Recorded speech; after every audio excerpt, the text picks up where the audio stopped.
दोस्तों, कहते हैं दीवारों के भी कान होते हैं। राही अपनी सहेलियों के सामने शान से कह रही थी, मेरी जेठानी मालकिन नहीं, मेरी नौकरानी है। उसे अपनी चालाकी पर बहुत घमंड था, लेकिन उसे अंदाजा भी नहीं था कि दरवाजे के ठीक पीछे खड़ी उसकी जेठानी एक एक शब्द सुन रही है। जब सीधेपन का फायदा उठाने वाली देवरानी का भांडा फूटा तो जो हुआ वो हर उस इंसान के लिए एक बड़ा सबक है जो दूसरों की अच्छाई को कमजोरी समझता है। देखिए आगे क्या हुआ। भाभी, मैंने अपनी सहेलियों से आपके हाथ के बने समोसे की बहुत तारीफ की, तो इन्हें भी साथ ले आई। आप प्लीज मेरी सहेलियों को गर्मा गर्म समोसे तलकर खिला दो ना।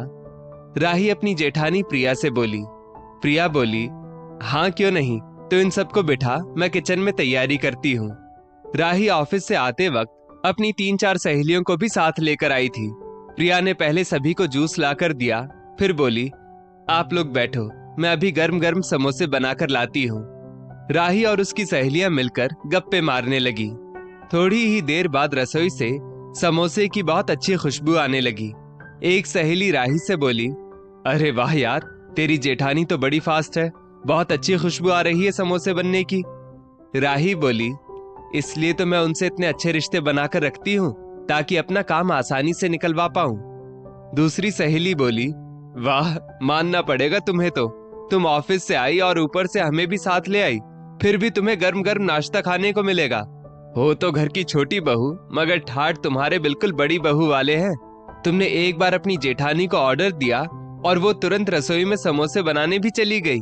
वैसे समोसे की खुशबू ने ही दिल जीत लिया है।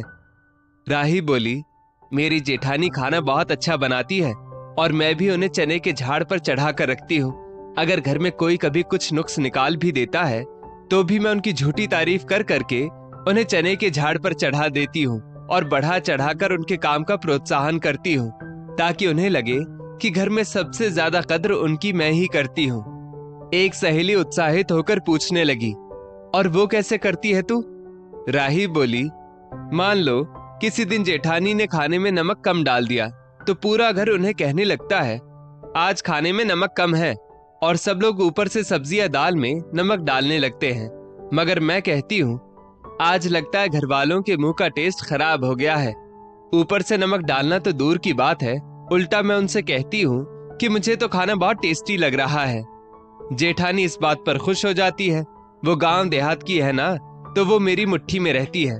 और मैंने तो पहले दिन ही कह दिया था, भाई घर की असली मालकिन तो आप ही हो, क्योंकि जो घर संवारता है, प्यार से सबको साथ लेकर चलता है, छोटों को प्यार दुलार देता है, वही घर का असली मालिक है।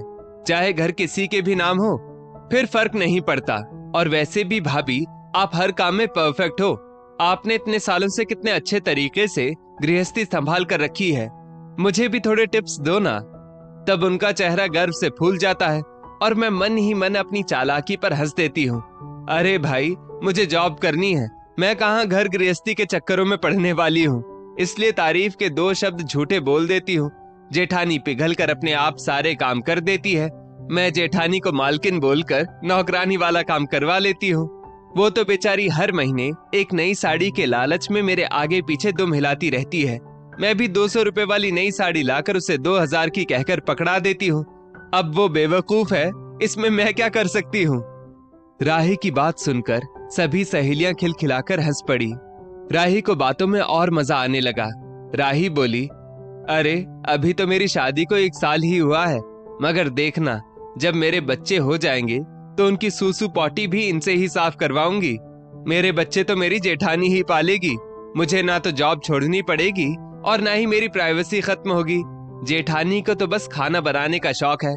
आज भी वो खाना बनाती रह जाती है और मैं पति के साथ घूमने निकल जाती हूँ। ये बात तो है यारो कि लाइफ में एक बंदा ऐसा जरूर होना चाहिए जो आपके इशारों पर नाचे। और वो खिलखिलाकर हंस पड़ी। उसकी सहेलियां उसकी तारीफ करते हुए बोली, वाह यार, तूने भी क्या खूब तरीका निकाला है अपनी जेठानी को काबू में रखने का, वरना अक्सर देवरानी जेठानी में तो झगड़े ही होते रहते हैं।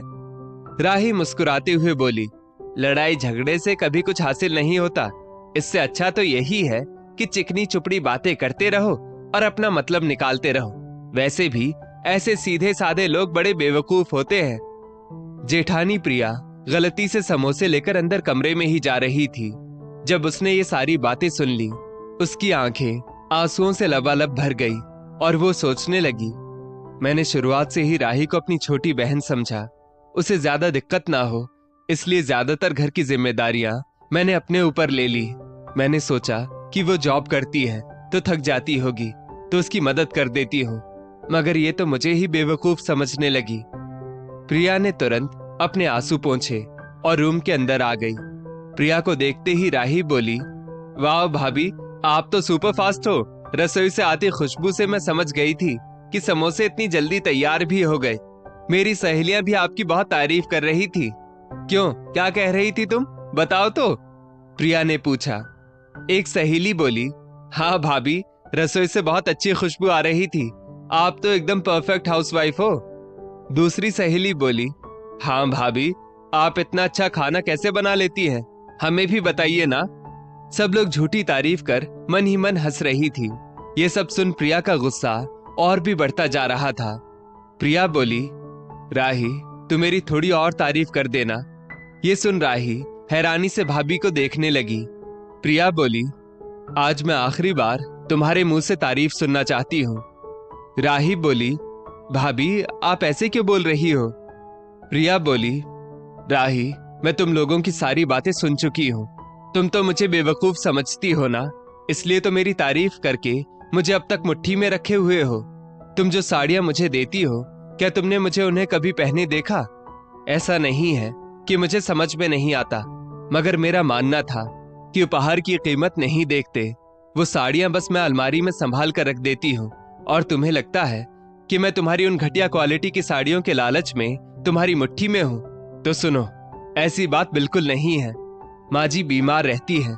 तुम्हारी शादी से पहले उन्होंने मुझसे कहा था, अब नई बहू के साथ तुम्हें ही तालमेल बिठाना है, क्योंकि घर की बड़ी बहू तुम ही हो। मैंने सोचा तुम हमेशा सुख सुविधा आराम से रहो, तुम्हें कभी कोई दिक्कत ना हो, लेकिन तुमने तो मेरी अच्छाई को मेरी कमजोरी मान लिया। अब तुम अपने हिस्से का काम खुद ही करना, मुझसे कोई उम्मीद मत रखना, क्योंकि आज तुम्हें यह समझ में आ जाना चाहिए कि हर कोई बेवकूफ नहीं होता। कुछ लोग रिश्ते दिल से भी निभाते हैं। समोसे की ट्रे लेकर वो वापस मुड़ गई। तभी उसे कुछ याद आया और वो तंज कसते हुए बोली, चलो आज आखिरी बार तुम लोग सब समोसे की पार्टी कर लो। सबको बहुत खुशबू आ रही थी ना। वो ट्रे रखकर बाहर पैर पटकते हुए चली गई। राही की सभी सहेलियों के चेहरे का रंग उतर गया था। इधर राही धम से सोफे पर बैठ गई। उसकी सारी सहेलियां भी बोली, अच्छा हम चलते हैं यार, हो सके तो तू मामला संभाल लेना। राही काफी परेशान हो गई। वो प्रिया से माफी मांगने गई तो प्रिया बोली, भले मैं तुम्हें माफ कर भी दूं राही, मगर तुम्हारे हिस्से का काम अब तुम्हें खुद ही करना पड़ेगा। मैं तुम्हारा कुछ काम नहीं करने वाली। दूसरे दिन से प्रिया ने राही के लिए नाश्ता और सुबह का टिफिन बनाना बंद कर दिया। अब राही सुबह जल्दी उठकर अपने लिए सब काम करने लगी। प्रिया ने अपनी सास को भी सारी बातें बता दी। सास बोली, बहू, तेरी अच्छाई का बहुत फायदा उठा लिया छोटी बहू ने। मैं तुम दोनों की गृहस्थी अलग करवा देती हूँ, जिससे अब तुझे सिर्फ तेरे हिस्से का काम ही करना पड़ेगा। सासू माँ ने दोनों बहुओं की गृहस्थी अलग कर दी। अब बड़ी बहू प्रिया अपने पति, अपने बच्चों और अपनी सास का काम करती और छोटी बहू अपने पति और अपना। मगर छोटी बहू राही ऑफिस और घर दोनों साथ में नहीं संभाल पा रही थी।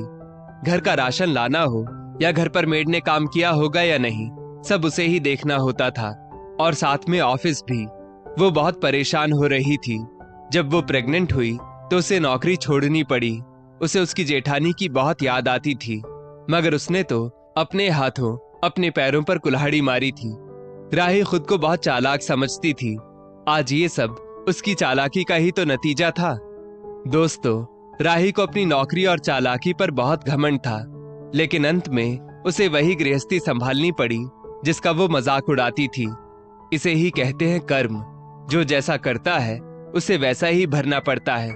प्रिया ने राही को सबक सिखाकर सही किया या नहीं, कमेंट में यस या नो लिखकर अपनी राय जरूर दें, और इस वीडियो को अपने सभी रिश्तेदारों के साथ शेयर जरूर करें। ऐसी ही सच्ची कहानियों के लिए हमारे पेज को फॉलो करना ना भूलें।